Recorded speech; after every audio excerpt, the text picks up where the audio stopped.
Welcome to the All Things Endurance podcast. I'm your host, Rick Prince, and I have the honor today of speaking to two UESCA coaches, Heather and Geoff Hart, who own their own coaching company, Hart Strength and Endurance Coaching. And the reason I wanted to chat with them is because, this is all about endurance sports coaching, this podcast. A lot of coaches are one-man shows, but I think a lot of coaches sort of run into that barrier of what happens when you're maxed out with your own clients. Do you just shut it off there? How do you scale? And Heather and Geoff have successfully scaled their business to quite an impressive size by having coaches underneath them. So I wanted to bring them on today to discuss sort of some of the logistics, what that looks like, how it's working for them. So Heather, Geoff, welcome. Thank you. Thank you for having us. Yeah. Great to chat with you guys. So I guess maybe the first question is, before we get into the business side is, how did you guys get into coaching? What did you guys do before coaching? Sort of what was the catalyst for kind of choosing this career route? Yeah. So we were both involved in the fitness industry for quite some time before.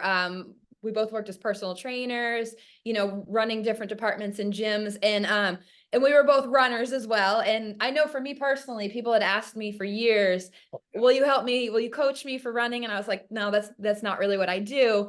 In 2016 or 17, we were both working for a local running store, and they actually encouraged us to get certified through RRCA at the time to become running coaches so that we could help with their training programs. Oh, nice. So that's kind of where that started. And we did unceremoniously leave the running store at the same time. And that was a catalyst for us. We were like, you know what? We really enjoy coaching runners. Let's see what we can do with this. And we went all in to build a coaching business, and fortunately it worked. Yeah, and I think it took us maybe a year Mhm. before I was full-time coaching. Mhm. Wow. So when we started, I was still doing, had a full-time terrible job. But then, I want to say within a year, our Yeah. revenue was enough where I could quit working and coach full-time. Mhm. And I That's was impressive. I was about the same, because I was still working in gyms at the time and teaching group fitness and personal training. And it was about a year and a half. Yeah, and I mean, I won't lie and say I was getting rich, Right. No, the income was enough that it was worth it not to Have a second work job. a crappy Mhm. job. Yeah. Right. But you guys didn't buy the yacht quite yet then, huh? Nope. No, it's on layaway. It's on layaway. Okay, yeah, mine too. Mine too. So maybe that's actually a good segue, because I think that's another question we get a lot from coaches is, everything, I feel like nowadays everything is expected to happen right now. Everything's so immediate, right? People aren't maybe necessarily I just think they can't kind of comprehend, oh, things take a while. But in my world, a year from starting to a year to the point where you guys were, okay, like you said, maybe not becoming a billionaire, but you guys could quit your job. Were there any sort of not secrets, maybe that's not the right word, but any things that you guys did that might be helpful to coaches in the same place that are looking to, scale, get out of their jobs, and make coaching their full-time profession? Yeah, I think, something that was a benefit to us was that going into our coaching business, we already had, personally, I had years behind me as a blogger and a influencer. I hate that word, but, people were aware of what I was doing and who I was and my education. I have a, bachelor's degree in exercise science. So they were aware of me. So when I did transition to coaching, it was a natural transition. People were like, awesome, we want to work with you. So I think, people who maybe come from a different background and they run, but people aren't really looking at them to become a coach. When they do become a coach, it's maybe a little harder for them to find clients immediately like that. So my advice would be, put yourself out there, make sure you are involved in your community, you're helping other people, whether it's in local running groups or online, rather than just immediately like, whoop, here I am. I want to start coaching full time. And you also need to be prepared to make some sacrifices. Oh, for sure. Yeah. Like as soon as we started coaching personally, my running went to pot. Yeah. Yep. Yeah. So my own athletics have suffered immensely since I started. But that's just, that's the balance that I chose, because in order to make enough income and to take care of my clients, something had to give. Yeah. So yeah, definitely be prepared to make sacrifices. We do some other things too that have helped us. We only have one car. We keep our expenses at a minimum. Again, we're not getting rich, and that was never our plan. But yeah, you have to have realistic expectations. Yeah, I Yeah. kind of to go with that, I think a lot of newer coaches think that this is going to be the lifestyle where they can just train all the time and race all the time and just casually fit in coaching on the side. And the reality is we work more hours now, owning our own business than we did when we were working for someone else. Yeah. It's a fair trade. I love being my Yeah. own boss and and having this business, but we work a lot. We work a lot. Yeah, yeah. I heard a great quote the other day, and it said, entrepreneurs are the only people that will work 80 hours a week to avoid working 40.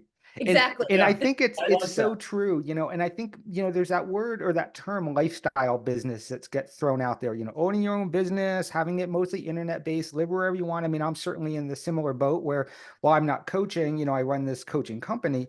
And in theory, I could be in the middle of a cornfield as long as there's a cable internet connection. The reality is to your point, between the business and having a 6-year-old, like I am the most out of shape I've been in my entire life. And I can see the foothills of the Rockies out my window. And I'm like, God, it would be so nice to be there and to do something, but I don't know what that's like. So I completely get you. And I think that's such an important thing you said, Geoff, about sacrifices.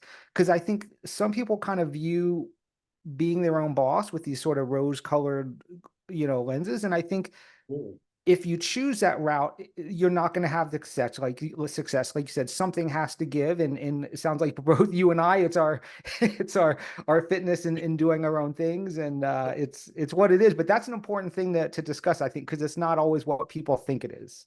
Absolutely. Yeah. The sacrifices we've made. And like Heather said, it's worth it. Being our own boss is amazing. Sure.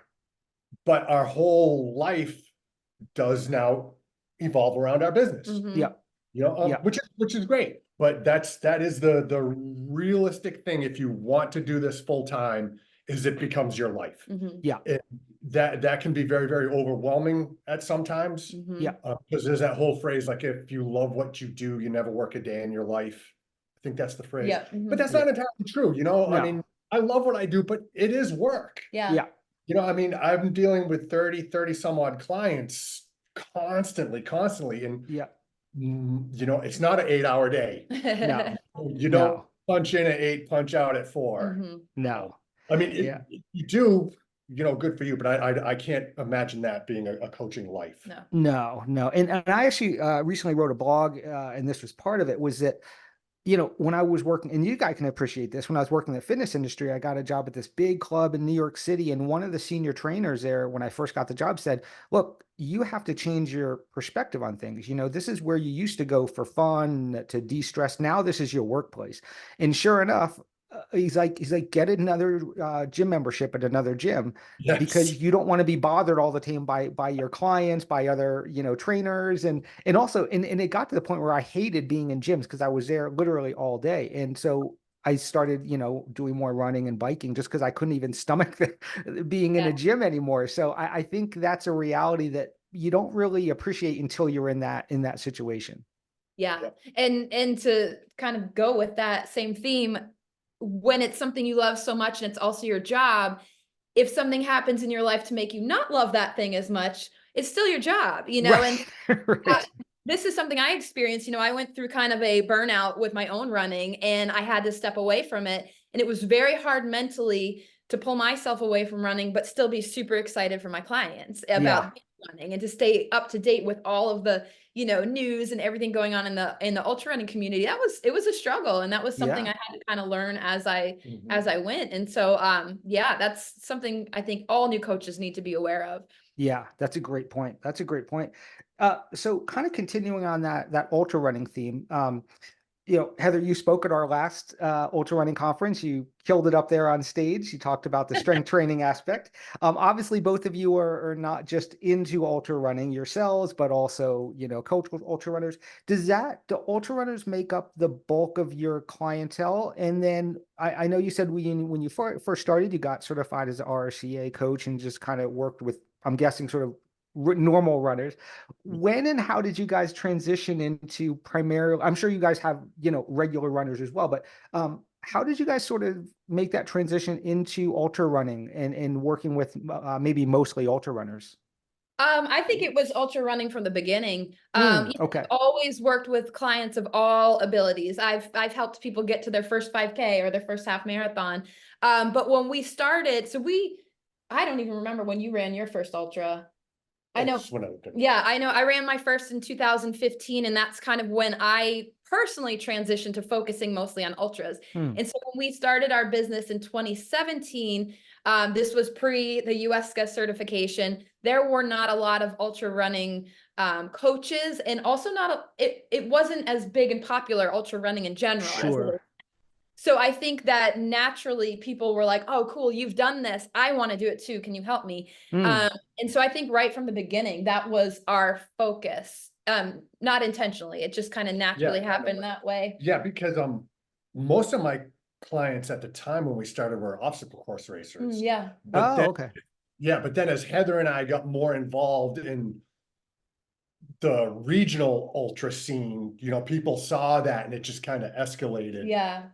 Oh, very cool. So it's just sort of like an organic process then, seemingly. And we got real lucky because, like Heather said, it was when this was all starting to really come to the front.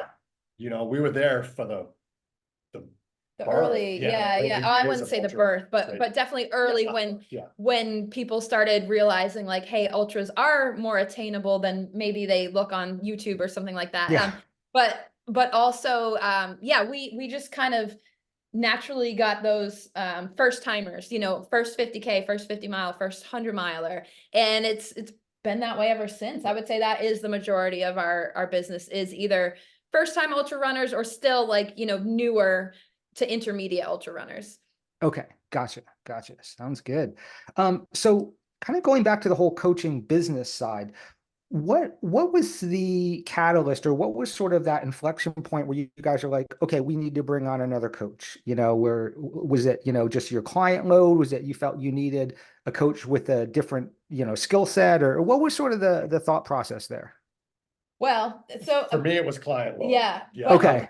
Yeah, 40 clients and I couldn't take anymore. Yeah, that's a lot.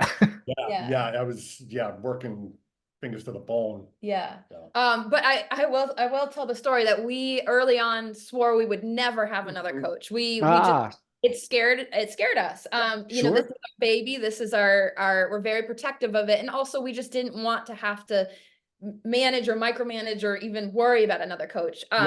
But I want to say maybe in like 2018 or 2019, well over a year into our business, one of our closest friends came to us. He actually asked us out to lunch one day, and we thought like, is he going to break up with us as friends? Like, what's happening? He was very serious, and he asked if he could coach for us. And we were like, oh, we didn't want to, but then since it was a really close friend that we trusted, we thought, okay, maybe we will give this a try. And it worked fantastically. He actually doesn't coach for us anymore because he changed careers and he's a firefighter, which is amazing. Oh, cool.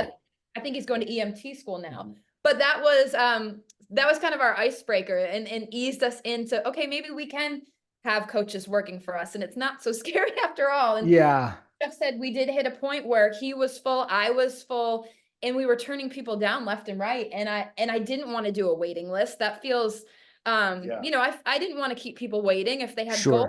So I was telling them, I was recommending other coaches. And that's when we thought, let's give this a try. And that was a lot of coaches a long time ago. Yeah. I mean, I definitely get the whole, this is my baby kind of thing. And so, because it's your brand, right? It's your brand, it's your personality, it's the way you guys deliver workouts and all. How did you, maybe I'm trying to think of the right word, maybe on board, how do you get that across to new coaches? Like, look, here's how you need to act. Here's the professional responsibilities. This is our brand. This is what you do. How do you, because that's so difficult, I think, to kind of convey that and then have those people execute on it and make sure they're executing on it.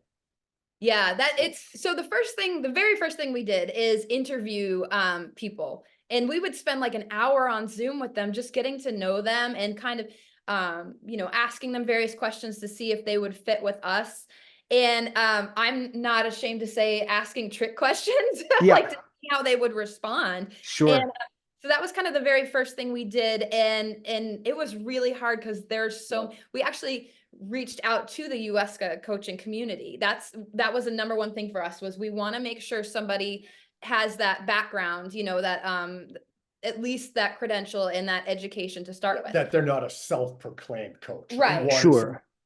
Had some certification. Yeah. And so from there, we would interview, and it was really hard to pick people because there were so many awesome coaches out there.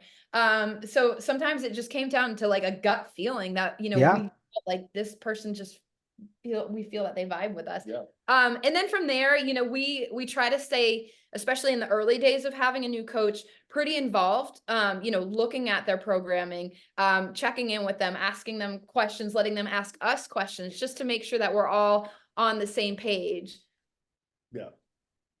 Sorry, Rick, we have a cat interrupting. Yeah. Oh, I love it. I love it. He'll calm down in a minute here. He's pretty codependent old guy here. I was just on a call earlier today, and the guy I was on a call with over in England, I think it was 3 or 4 month old daughter was there. He was holding his daughter, and she was so chill. And I love it when others join these Zoom calls. Well, we got like a 14-year-old cat here, so hopefully he'll calm down. Hopefully he won't chime in. I love it. I would say, I think a lot of how we chose our coaches was just gut feeling. Yeah. Is that the best approach? I don't know, but that's the approach that we had. Yeah. And so far it seems to be working. Yeah, because a lot of our business is certainly built on like our approach, well, obviously on our approach to coaching, but also just our personalities and how we want to help people reach the finish line. And so much of that really is personality. And so seeing that in other coaches and just knowing like, somebody can be a very skilled coach, but maybe their approach is not what we go for. Right. Maybe they need to be working with elite athletes. Yeah. Rather than, yep. Mm-hmm. Yep. Yep. So similar to, it sounds like, I'm sure you guys did in the fitness industry as well. I worked as a director of personal training, general manager, all that kind of stuff. And we would get a lot of things, most gyms I feel like have the superstar trainer, right? That 1 or 2 superstars that everyone knows, that everyone talks about, right? And be like, hey, I really want to train with Bob. And my job was to, play the matchmaker, right? So how does it work? Let's say, I've heard about you guys. I was at the conference. Heather, I heard you speak. You sound awesome. Heather, I want to train with you. I can't, I'm full. But you can train with, Joe. I don't want to train with Joe. I want to train with Heather. How do you, and I'm sure some people just won't. They're like, okay, I train with you or nothing. Do you have a strategy to sort of, for lack of a better word, sell your other coaches for someone that really maybe wants to work with you, Geoff, or with you, Heather, to work with another coach? Yeah, that's actually a very tough thing, because with my blog and my website, people do often come to us and say, hey, I want to work with Heather. And I have a very small client load. I actually cap mine at 10 now, just because what, everything else I have going on in my life, and just wanting to make sure I really give my clients enough attention. So, when it comes to pairing clients, obviously the first thing I do is ask them, who do you want to work with? And if they have a preference and we can make that happen, we try to. But if it is, they want to work with me or somebody else who's full, we'll chat with them. We'll have a Zoom call and really kind of get to know them and their goals. And then we'll also have them fill out a pretty extensive like athlete intake form that asks a whole bunch of questions. And we'll look at that and say, oh, okay, well, based on your goals, we feel that this client, or this coach, is a really good fit for you. And I'll sell it to them by letting them know that, we handpicked these coaches. They follow the same approach that I do. They follow the same, they're hopefully doing things very similar to how I am, and that I'm always kind of there supervising as well and looking over their coaching. So I would say 9 times out of 10 that usually works, and that people trust that, okay, well, she wouldn't have these coaches working for her if she didn't trust them and if they didn't kind of follow the same methods that I do. So it seems to work pretty well, but at the same time, we're huge believers in that the coach-client relationship has to fit. Yeah. And so if someone is like, nope, it's you or nobody, then I'll give them more recommendations to maybe other coaches outside of our business that maybe they'll be a good fit with, or just tell them I'll get in touch with you if I do have room. But yeah, I'd say usually people, they at least give it a try, Yeah. if nothing else. And what That's we'll great.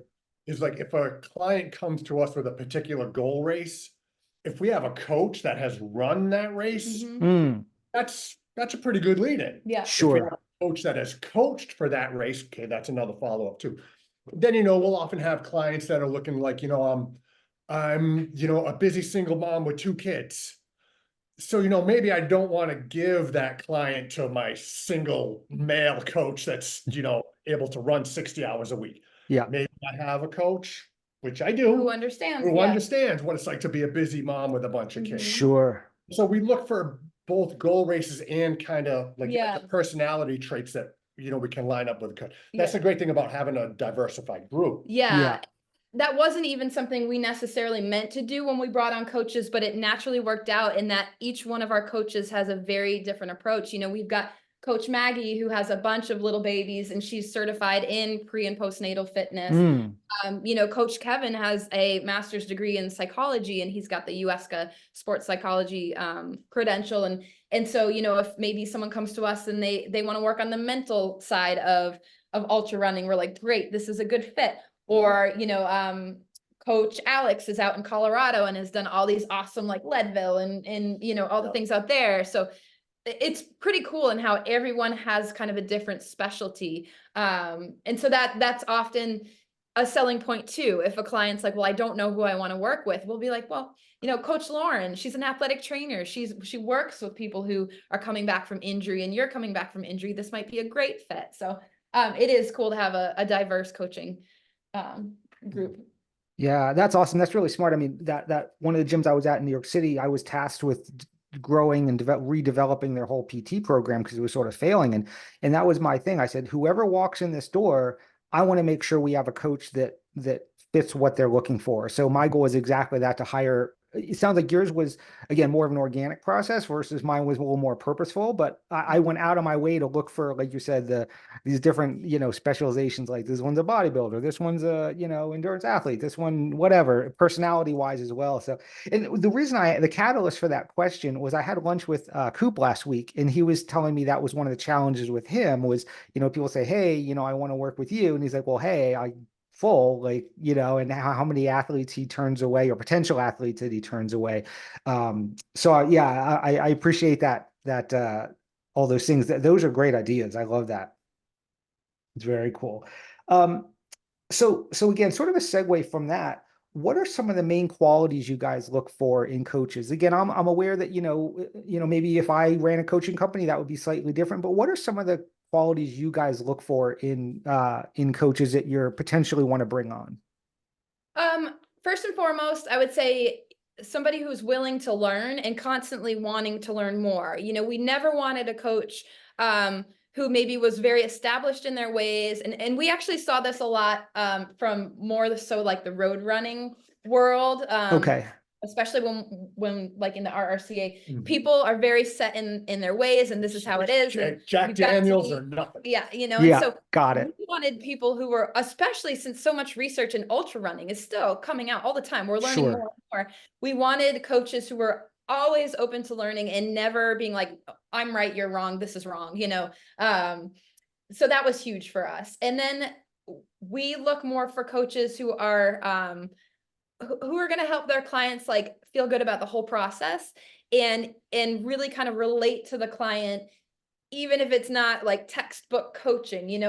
I tell all of our new clients and anyone that even interviews with us that our number one goal is obviously to get you to the start and finish line feeling strong, but also feeling happy.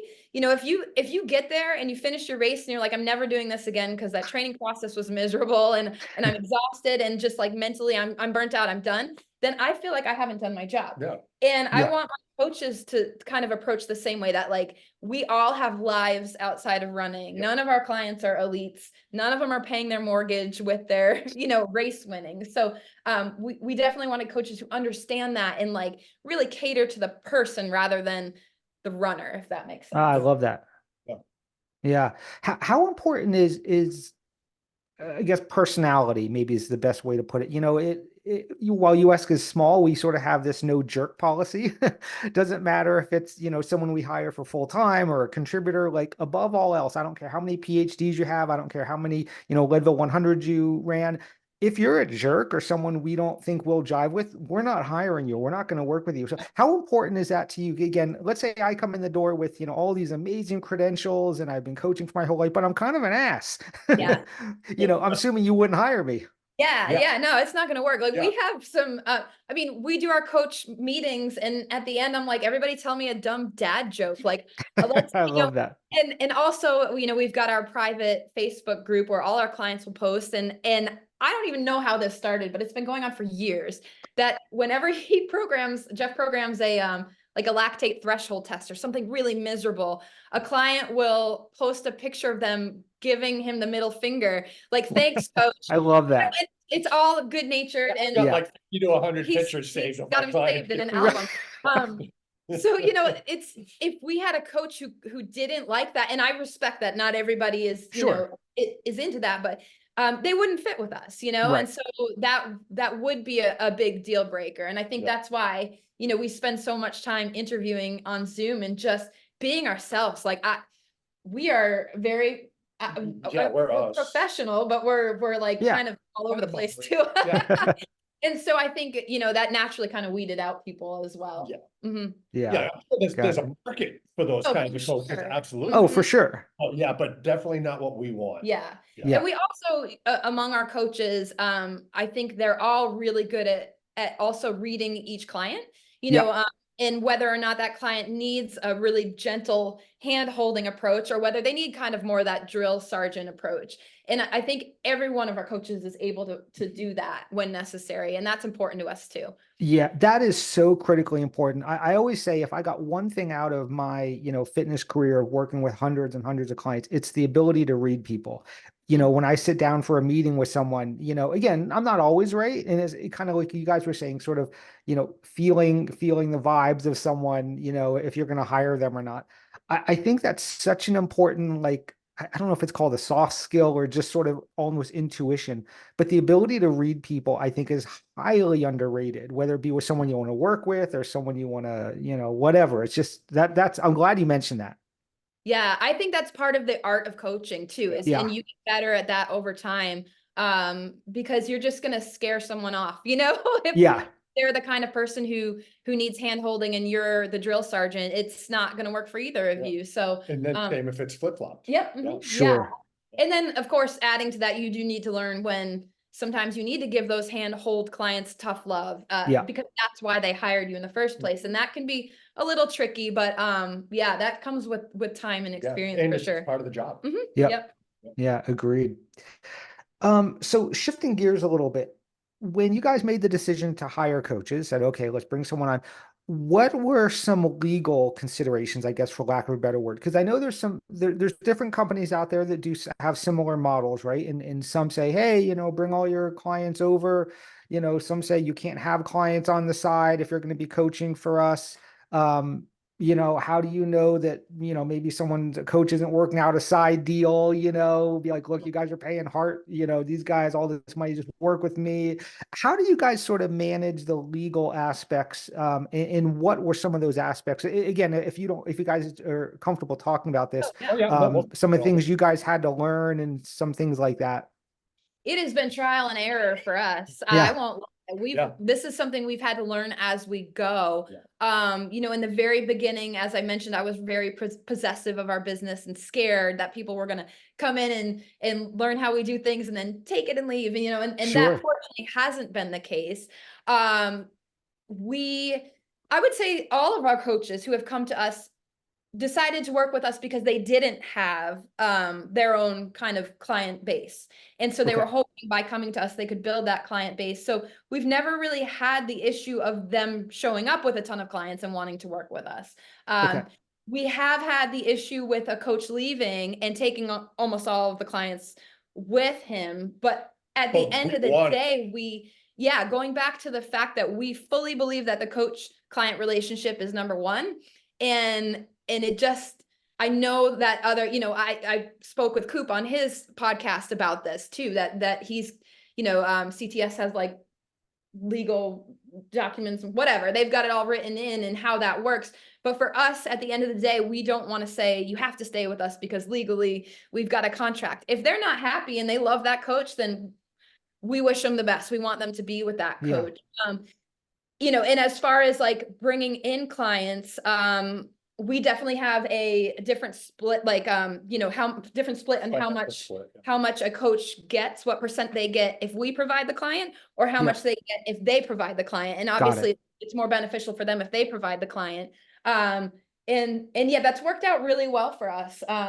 So far. It can be a little confusing. There's a lot of administrative work. Sure. I mean, splitting up, you know, is this client from the coach? Is this from us? Blah, blah, blah. Yeah. But yeah, we do make it happen. And then to add, you know, to the legalities of it, obviously, number one thing was we were making sure everyone was certified, it stays up to date with their credentials. And every single client that comes through us, whether the coach brings them on or we bring them on, we personally go through all their paperwork and make sure that there's nothing that needs to be addressed by a doctor, or, you know, need a doctor's note, or any other kind of issues that may arise that make us a little nervous about having them on board. But yeah, it's so far so good. So far, so good. Yeah.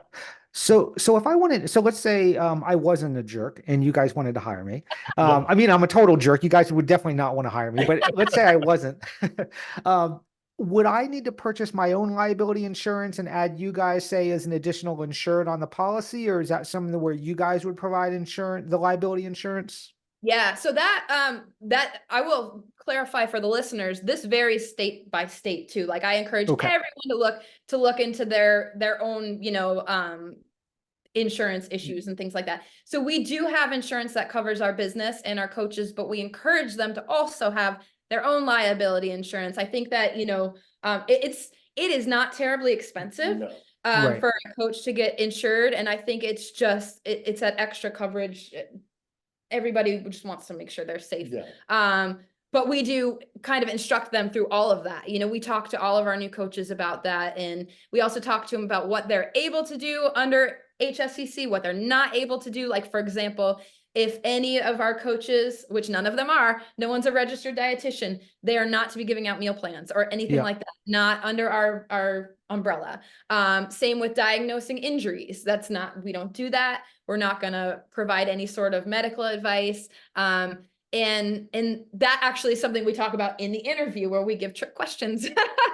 Oh, I love that. You know, and then for example, we've had a coach that we interviewed who I said, gave him a question, like, say, I can't even remember what it was, but this potential coach went into a whole spiel about how they were going to recommend eating like liver or adding this in or doing that. And I was like, ooh, yeah, we're not going to do that.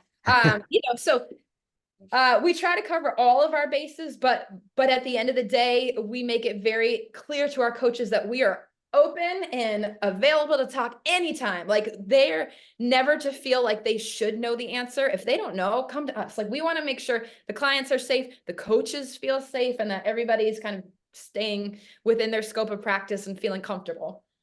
Yeah, that's great. That's so important. So important.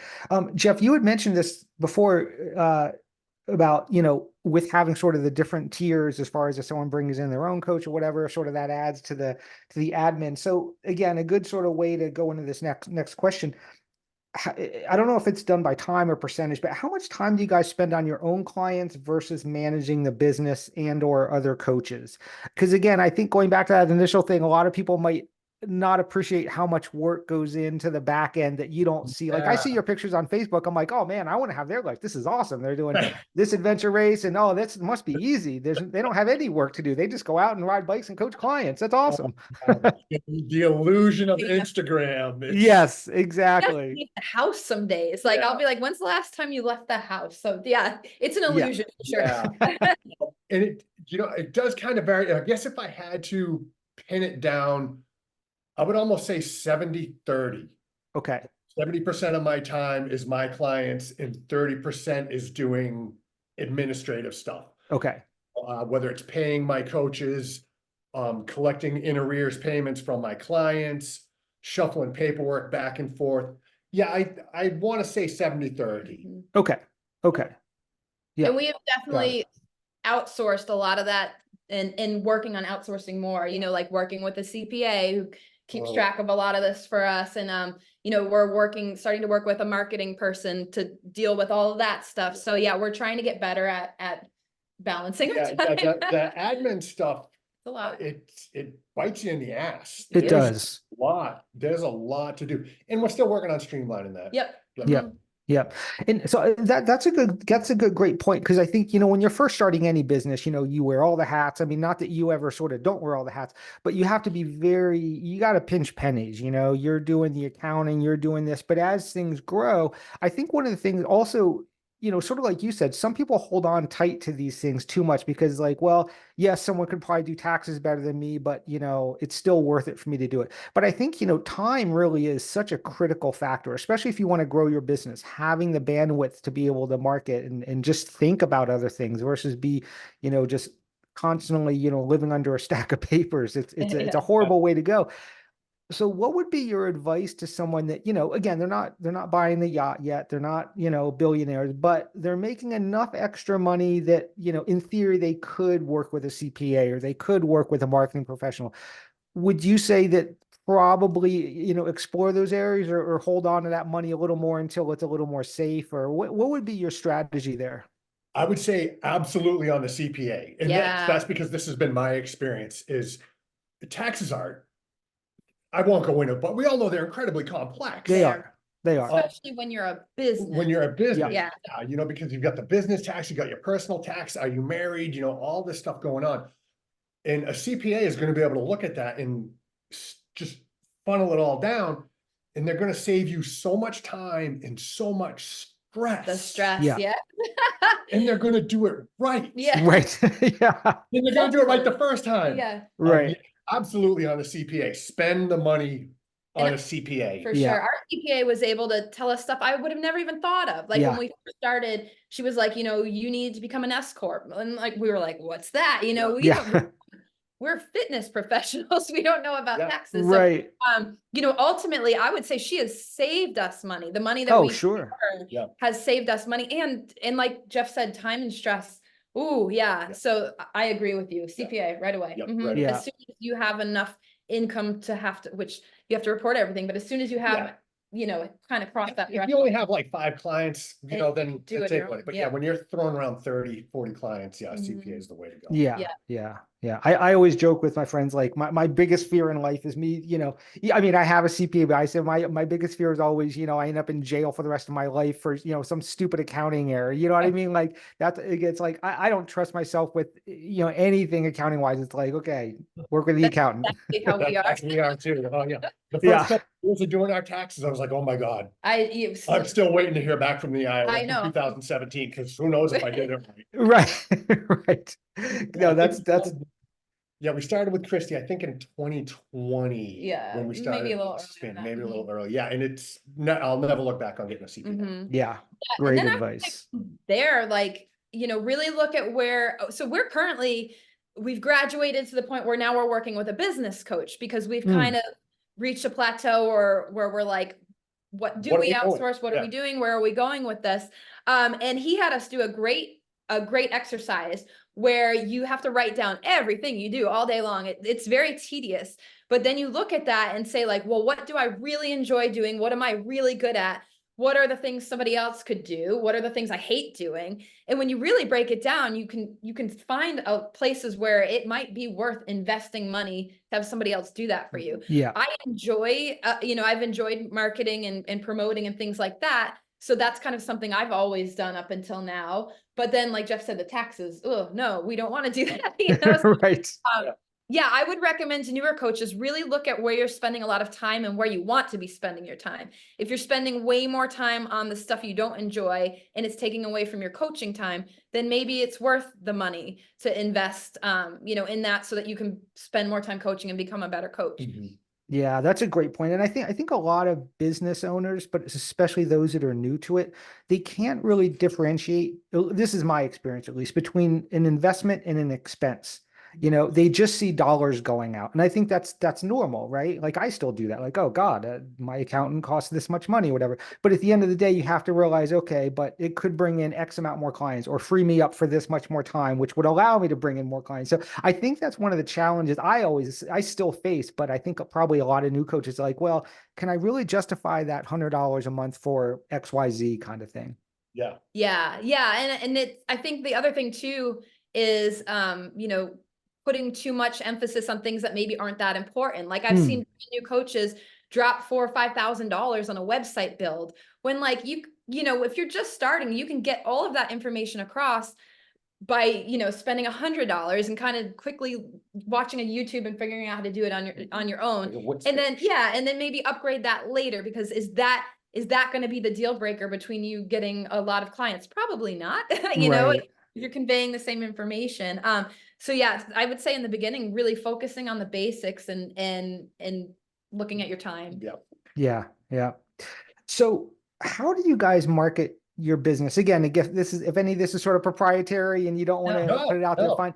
And I guess more importantly, if I'm, again, you wouldn't hire me because I'm a total jerk, but if you did, and you said, hey, this guy's not a complete idiot, how would you market me? Right. Because like I'm saying, I'm coming to you, look, I've tried coaching, I've tried all this stuff. I've got one client, nothing seems to be working. So I'd be interested in coaching with you. What is the strategy for you guys to market me now so that I can hopefully have a little more success with you guys than I did on my own? Yeah. So it's actually something we're doing. Yeah, it is. So to be transparent, and again, we're an open book. We'll tell you everything, even the stuff you don't want to know. Early on, almost all of our marketing, we didn't even have to do anything because it all came from my blog. It had been long established. It was there. Google liked it. People just kind of came through that. Oh, Google. Yeah. But as we started adding coaches, obviously they're not a part of my website. So we had to promote them differently. And we do that in a number of ways. I'll put them out there. I just posted one today, meet Coach Maggie. Here's some fun facts about Coach Maggie. I'm trying to remember what she said she can, what did she say she could do? Oh yeah, it was something random. I don't remember now, but anyway. So, we'll do that and kind of put them out there on social media, Instagram, Facebook, they're on our website, but we highly encourage them to get involved with our clients, with our coaching group, so that if there are internal referrals, they're like, hey, I'm working with Coach Geoff, but I saw Maggie is, she's really experienced with working with postpartum women, and you just had a baby. Why don't you talk to her? And then, just talking with people and promoting them that way, like through Zoom calls and meeting clients. We're working now with a marketing person because we've hit that kind of threshold where we're like, what do we do now? Yeah. It can feel social media marketing can feel like Groundhog Day. Like you're just doing the same thing over and over and over. But sometimes that's what you have to do just to be seen. It's a very much a big world out there, and it can get lost. But and we also encourage all our coaches just to get out to the local races. Sure. Do something, whether it's volunteering, pacing, crewing for a buddy. Several of our coaches have these flags that are behind us, just bam, if you're working an aid station or whatever, or you're crewing somebody, hang up a flag. There's free advertising right there. I love that. Yeah, just little things like that. Having your face out there. Yeah, and we try to offer opportunities whenever possible, or if they want to take these opportunities to, write an article for us that we can promote, or host a Zoom call with our clients where they can share their expertise, or even not our clients, just the general public. Like we super encourage those things, and when anyone has an idea of something they want to share, like we do whatever we can to help them promote themselves as well. Yeah. So it sounds like if I had to sort of sum that up, then it's sort of, look, we'll do our best to promote you. These are the things we do, but you also have to help yourself out a little bit as well. It's not just a one-way street here. Exactly. Absolutely. Because again, at the end of the day, like the client wants to know who their coach is going to be. This is a huge investment for a lot of people to hire an ultra running coach or a coach in general. And so they want to know that person. They want to feel like they know that person even before the relationship starts. And so, if they come to me and obviously they've seen everything I've put out there on the internet, which is everything, they feel like they know me. And if I'm like, oh, hey, here's like, Bill. Sarah or Bill. These are not coaches of ours, imaginary coaches, and they've never heard of this person and they can't find them anywhere on the internet. They're going to be like, I don't know, I don't know if I know that person or feel comfortable. So yeah, we do encourage our coaches to put themselves out there to whatever level they're comfortable. I recognize not everyone's an open book like I am, but Yeah. we do encourage it. Yeah. And this is this is statement or question, I guess, is maybe more for just general coaches or coaches that aren't working, under someone. But I think that's an important concept you guys put out there is sort of persistence, like, one blog post or one social media post, even whether it's paid or not, is not going to do much at all, right? Like, it's really that, like, oh, okay, I've seen this person's post 5 times now. And so, I mean, how important do you think persistence is in just staying the course? And even though you don't see results for quite a while, sometimes you just gotta, because I think I saw a statistic recently that it was about the average number of blogs, average number of podcasts, and it's something like shockingly low. It's like 5 or 6 or something. Because most people, like, I think, have an expectation that, like, yeah, I get the 5 in, people are just gonna start throwing money at me. In the reality, and then if they don't, they just stop. Right. So how important has it been for you guys personally, just with persistence? So important. Wicked. Yeah. Speaking of blogs, Yeah. like, I have had my blog since 2009. And Oh, I wow. think people don't realize that like, this wasn't an overnight thing. This was decades, Yeah. decades of growing before it, like, and even coaching aside, even before that was making money. I see a lot of people who are like, I'm going to quit my job and start a blog and make all this money, and it doesn't work. And like you said, they quit before they even, it's a long game. Yeah, it's a long game. Yeah. And if you put kind of an analogy to it, it's the similar thing to like a fitness goal. Sure. Like, you've got to want it, you got to put in the work. And if things feel like they're backsliding, analyze what you're doing. Yeah. Yeah. You need to work harder. Do you need to change directions? But yeah, if you don't want it, it's not going to happen. Yeah. You got to fight tooth and nail. Yep. For this. And to put another overused saying, it takes money to make money. And I think I like to look at that as, money is time. So it takes time to make money. So I tell new coaches all the time, like, it's great. Go out there and spend your time, like, make sure people know you're an expert. One thing I like to do, and I've seen other coaches do successfully, is I'll set a chunk of time off every day where I'll go into like one of the bigger Facebook groups where people are constantly asking questions about running or training for ultras, and I'll answer these questions. And people have come to realize, like, oh, we see her name, she's clearly knows what she's talking about most of the time, and she's an authority in this subject, and so they remember that, and when they're looking for a coach, they may think of us. Yeah. Or somebody else may recommend us because they've seen that. And that's, work that I have to put in constantly, because as this industry continues to grow and as more people are getting certified, I mean, it's getting a lot more competitive to, to try to get clients. So you have to constantly put in the work. You can't just assume, you put a little in and people are going to come flying into you. No. Yeah.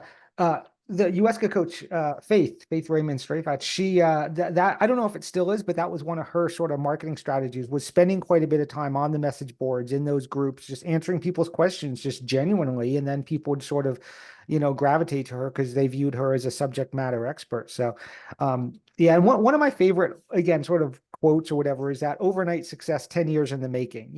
I think so many people see this like, oh my God, like, Hart Strength and Endurance, they just blew up, and look at it. They have 9,000, and it's like, no one sees the, and that's why I think there is a good analogy to sport, because they see someone win a race or hit a PR and they're like, oh my God, that's amazing. Like, yeah, you didn't see the 8 billion hours I just spent over the last years, skipping, happy hours and doing whatever sacrifices. It's a lot of grunt work. I mean, it's tough.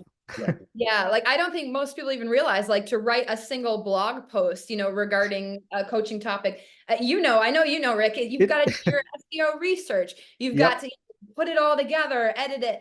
By the time it's said and done, it takes me like days to write. Oh, yeah. Because I refuse to use artificial intelligence. Yep. That's another story, but yeah, so that's same.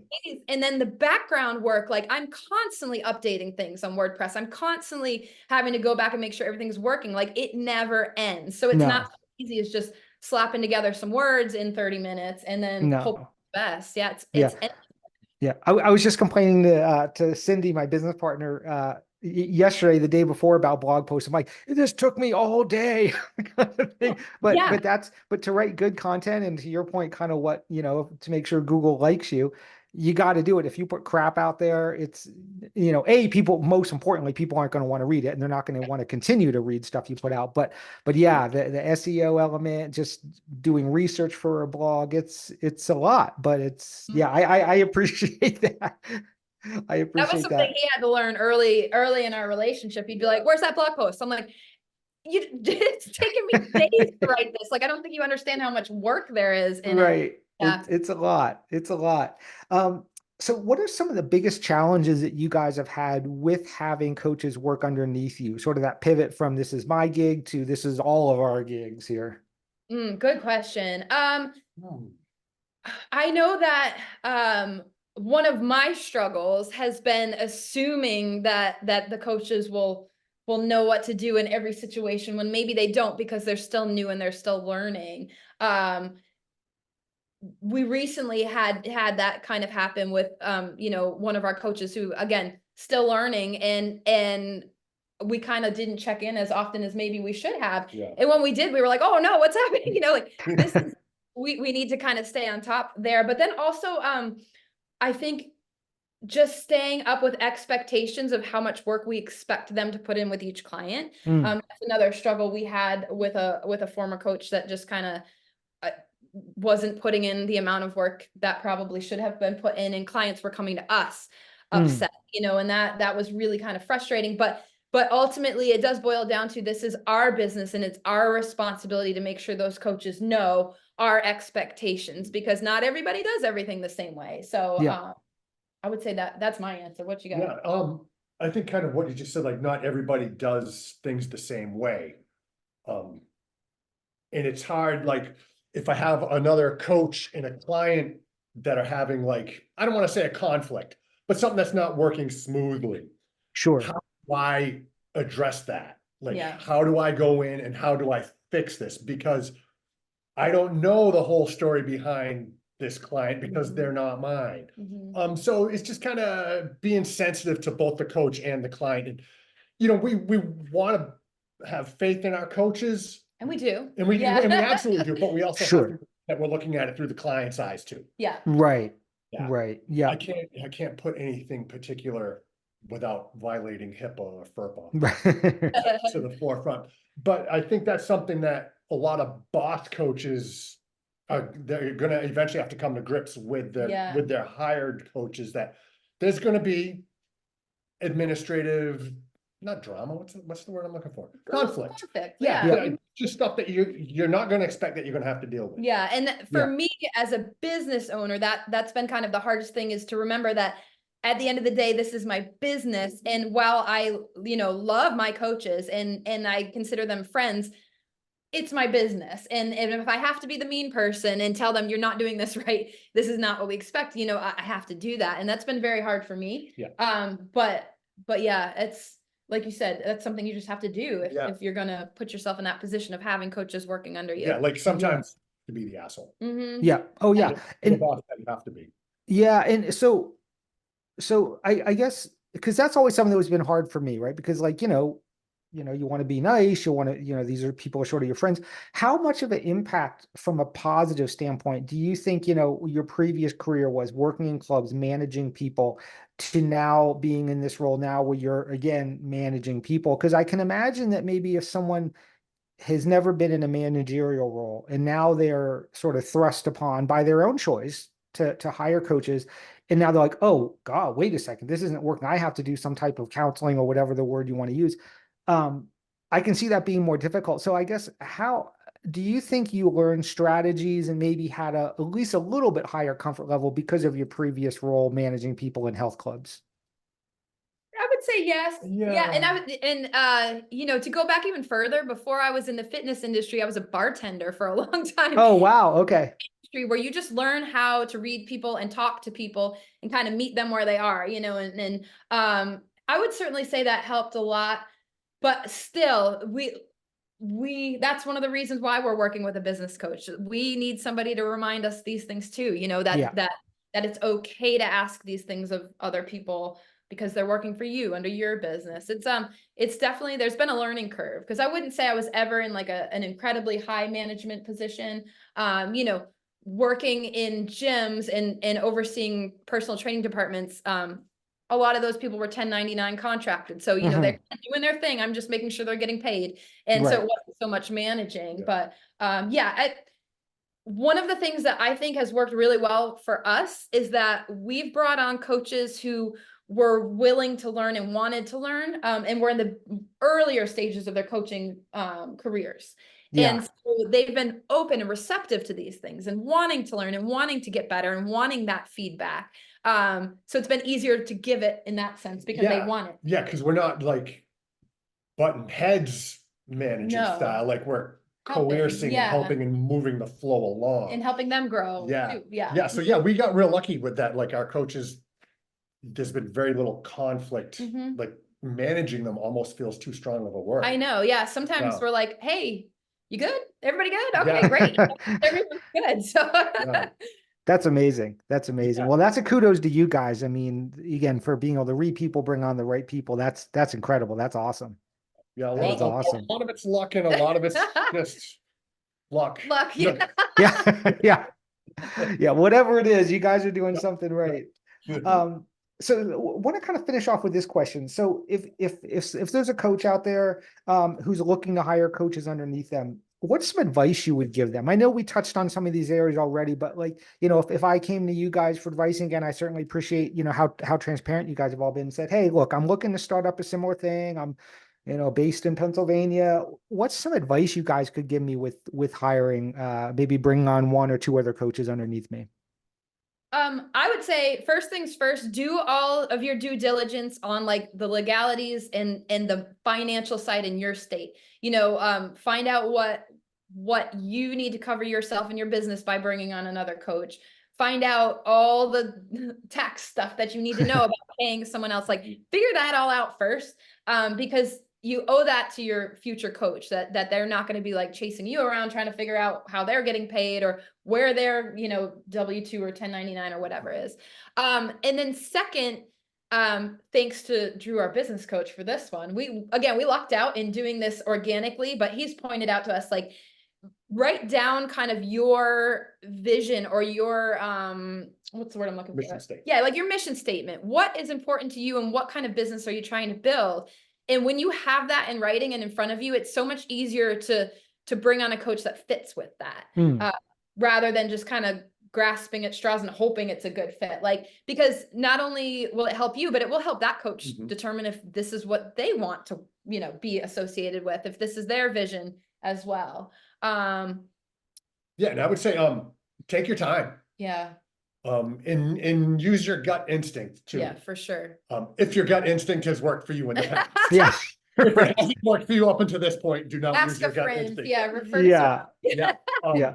But yeah, maybe, take your time, try to, don't rush hiring a new coach. No. Yeah. And don't be afraid to, again, it's your business. You don't necessarily owe that coach like a full-time coaching job right off the get-go. We always start our new coaches off with like 1, 2, 3, maybe 3 clients. If they're experienced, maybe a couple more, and we keep them there. And we're very transparent about that you're going to stay here for a few weeks, maybe a few months, until we know you know what you're doing and that this is working well, and that you work well with us as well. And from that point, we could trust you to take on a larger client load. Yeah. And if possible, and this is something that we're still working with, is have things written down, have your procedures written down. Sure. Know how you're going to pay your coaches. Yep. Yeah. What's going to happen if A, B, and C happen? What is the process to get to D? Yeah. Try to have that concrete. Unfortunately, we're still kind of fluid because a lot of this is new. It's new to us. I mean, being a full-time coach is still kind of unexplored territory. Yeah. There's no MOS, MDS. There's no MOS written up for this. Yeah. We're at least not that I know of. I know. We're winging it. I always think back to when we took the RRCA course back in like 2015 or 16 or something like that. The instructor straight up told the classroom, none of you will be making a full-time living coaching. This is not a full-time job. He was very clear about that. And I think about it Interest- all the time. 'Cause Yeah. I'm like, ah, look at us now. Yeah. Yeah. Yeah. That's so fascinating that they would say that. I know. mean, because even in 2015, there were full-time coaches, right? Yeah. It's interesting that someone would take their perspective on the industry or career and pass that along to, especially in a coaching. You would I think you'd be know. like, you guys are all going to be millionaires, if anything, not the opposite, right? Wow. Yeah, it was interesting. all I can think is maybe he was trying to spare people from like quitting their day job right away, and Yeah. you know, Yeah. Right. thinking it was Right. a get rich thing, because Yeah. it's not, It's as definitely we not a get rich mentioned, thing. over and over in this Yeah. podcast. But yeah, Yeah. but I think of that all the time. How cool it is, not just for us, but I see so many, colleagues and friends who are doing this full time as well. It's awesome. It's so cool. Yeah. Yeah. I mean, I would say that, being able to make a full-time living at it, I think is probably fairly recent, whatever that recent means. I think that because again, I think there's a parallel between coaching as well as personal training. Oh, not so long ago, these things were viewed as like only the rich people could do it, or this is for the celebrities, personal training world, like, and then it became available to everyone. Like, this is what you do if you want to, really speed up the process, learn more, get better. So I think that, that how it's trending, at least in my opinion, is that, people view it as being more accessible. It's more normalized. You don't have to be an elite athlete, or you don't have to be making millions of dollars a year to hire a coach. So hopefully, yeah, it's becoming more the norm. And it is great to see so many people out there that are either doing this full time or trending towards that direction. Yeah. And I think I personally see it even more in the ultra running world, because, people can kind of wing a half marathon or even a marathon. They can figure it out on their own. But I think people realize that if they're going to take that leap and try something like 100-miler, that's a huge investment in their time, and they Yeah. don't want to mess it up. Right. So Fair. they're likely to, make a financial investment in a coach to make sure they're doing it the right way. Yeah, no, that makes complete sense. That makes complete sense. Well, thank you guys so much for all of this incredible information. Again, like I said, I really appreciate how transparent you both were about your business and kind of what you guys have done, what worked, what didn't work, and how to help other coaches. I think this is going to be I know this is going to be an incredibly important resource for for our listeners out there, especially those that are not just going to be coaches, but sort of the topic of this one, how to really scale your business and get coaches under you. On the outro, we'll put your website, also to your awesome blog that you've had for so long. We'll put that on there as well. And we'll hopefully get this, we'll get this out there probably in a couple of weeks. This will be out there for all of our listeners. So thank you guys so much for your time on this. This is great. And hopefully we can circle back and have another conversation, maybe on another topic, hopefully sooner than later. Thanks for Awesome. having us. We love to talk about this stuff all day. We do talk about it all we day. It's do, our yeah. job. Yeah. Awesome. Well, thank you so much, guys. I appreciate it. You're welcome. Thank you. All right, Yeah. take care. Yeah. Bye-bye.